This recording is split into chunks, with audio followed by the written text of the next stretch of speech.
your biggest concern? I mean, this just still troubles me.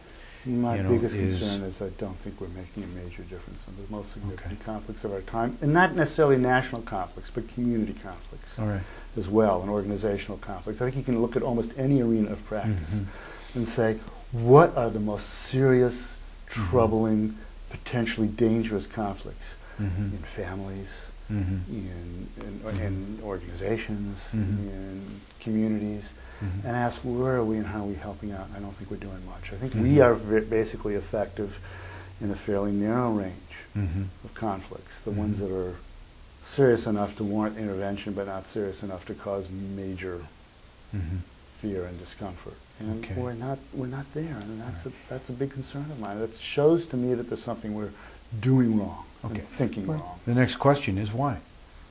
Well, because I think there's some institutional reasons. You know, people don't make a living. Society doesn't pay people to do things that are going to necessarily attack their basic infrastructure. So there's some issues there we could talk about. But I also think if we look at ourselves, we've been so focused on that we have to be in this third-party role. And people don't necessarily want third parties in on the issues that they're most scared about, at least not initially. And only in very encapsulated ways. And I think any of us can think about this for ourselves. If we're facing a major conflict, who do we go to first, second, and third? Maybe we might think about a third party fourth. But first, second, third isn't it. First might be a friend or somebody who we trust emotionally. Second might be somebody who we feel will empower us and who will be an ally or an advocate for us. Maybe there'll be somebody who has information and technical expertise. But we'll definitely follow those three routes out well before, and maybe then we'll think about third parties. And yet we've said, well, we're here as third parties primarily as a field, which has closed the door on a lot of potential for working in conflict. And I think the other reason that this has happened is that we are so focused on conflict resolution that we have often not taken the conflict itself serious enough.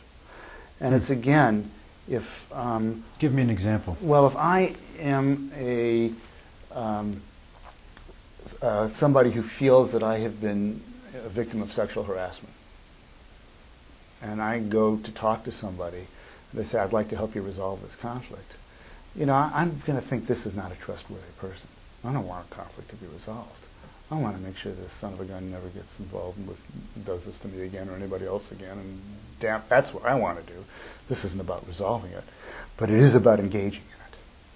And we could, you can talk to, labor union or labor representatives in a plant that's just been closed down, or people who feel like their wells have been poisoned, or the list goes on. You can ask yourself Palestinians who feel that they are unable to work or live a reasonable life, or Israelis who feel like they are unable to walk the streets safely or get on a bus safely, and talk about, I'm here to offer you conflict resolution. I don't think that's, when people are in the most serious conflict is a process, and resolution is an end point, or a certain point. Maybe it's not even the end point in it. We haven't adequately said, what do we do with people who don't even see that as part of the picture for them?